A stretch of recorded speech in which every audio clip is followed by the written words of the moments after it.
அனைவருக்கும் வணக்கம். விசாலாட்சி சேனலுக்கு உங்களை அன்புடன் வரவேற்கிறேன். ஒரு குட்டி கதைங்க. ஒரு கிராமத்துல வசிக்கும் ஒரு முட்டை வியாபாரி பக்கத்து கிராமத்துல சந்தையில போய் தன்னோட முட்டையெல்லாம் வித்துட்டு வரலாம் அப்படின்ட்டு மாட்டு வண்டியில கிளம்பி போறாருங்க. பக்கத்து ஊரோட எல்லையை அடையும் போது 2 ரோடு பிரிஞ்சு போகுதுங்க. அப்போ அந்த பாதைகிட்ட நிக்கிற ஒரு பெரியவர்கிட்ட எந்த வழியா சந்தைக்கு போகணும் அப்படின்னு கேட்கிறாருங்க. அந்த பெரியவர் சொல்றாரு, வலது பக்கமா போனீங்கன்னா கரடு முரடான பாதையா இருக்கும், 2 மைல் தூரம் தான் சந்தைக்கு அடைஞ்சிடலாம். இடது பக்கமா இருக்க வழியில போனீங்கன்னா பாதை ரொம்ப நல்லா இருக்கும், ஆனா 6 மைல் தூரம், இந்த பாதையும் சந்தையில போய் அடைஞ்சிடலாம் அப்படின்னு சொல்றாங்க.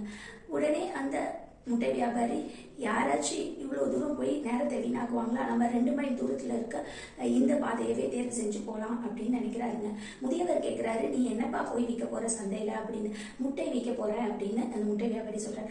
அப்பனா நீ நல்ல பெரிய பாதையவே எடுத்துக்கோ, 6 மைல் தூரம் போற அந்த பாதையவே போ அப்படின்னு அறிவுரை சொல்றாருங்க. இந்த பெரியவர் என்ன முட்டாளா இருப்பார் போல இருக்கு, 2 மைல் தூரத்துல கடக்க வேண்டிய பாதை 6 மைல் தூரத்துல போக சொல்றாரு. இவர் ஒரு முட்டாளு மனசுல நினைச்சுட்டு இவர் அந்த கரடு முரடான 2 மைல் தூரம் இருக்க அந்த பாதையவே தேர்வு செஞ்சு போறாருங்க. போயிட்டு இருக்கும்போது தான் தெரியுது அந்த ரோடு எவ்வளவு மோசமான பாதை அப்படின்னு. போக ஆரம்பிச்ச கொஞ்ச நேரத்திலே அந்த முட்டை எல்லாம் அடங்கி அவரோட மாட்டு வண்டி உருண்டு கீழே உழுந்து, முட்டை வியாபாரி உழுந்து அவரோட முட்டையும் வீணா போச்சுங்க, அவரோட முட்டையும் அடிபட்டுருச்சுங்க. இப்போ சொல்லுங்க, யாரும் முட்டாள் அப்படிங்கிறது. கதையோட நீதி இதாங்க.